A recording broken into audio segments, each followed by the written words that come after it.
Our breaking news at 9 o'clock. The U.S. House Committee investigating the Capitol riot drops a bombshell late tonight. It says it has evidence showing former President Donald Trump and a Southern California lawyer may have engaged in a criminal conspiracy to overthrow the election. That's right. This is the first time the committee has released any documents suggesting the president and his allies may have broken federal laws in a plot to keep Mr. Trump in office. KCAL 9 political reporter Tom Wade is here now to fill us in.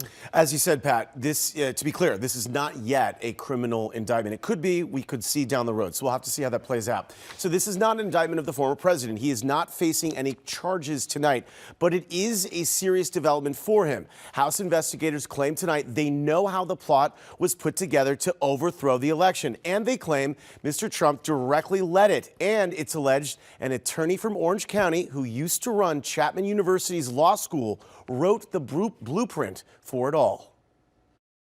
Tonight, in a bombshell release, the U.S. House Committee investigating the Capitol riot says it has found enough evidence to conclude former President Donald Trump conspired to commit fraud and overturn the 2020 election.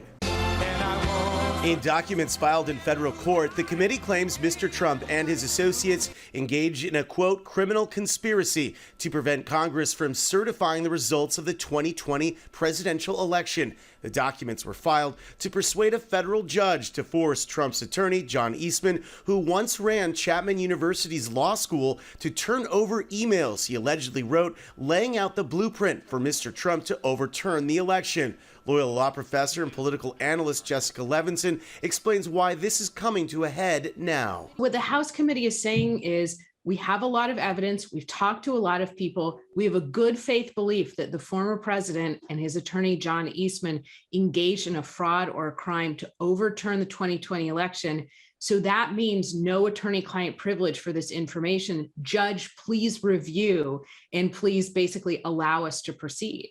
It's been alleged that Eastman and Trump tried to devise a scheme to convince former Vice President Pence to reject President Biden's electoral votes. If Mike Pence does the right thing, we win the election.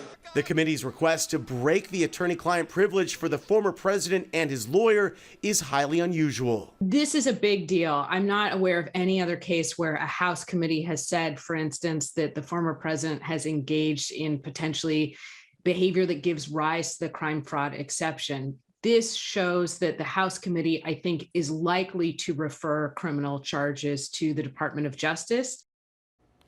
Remember, Congress cannot file criminal charges with the court. They can make a referral to the Justice Department, where the Attorney General would have the final say on whether to push forward with a criminal case against the former president. Juan, back to you.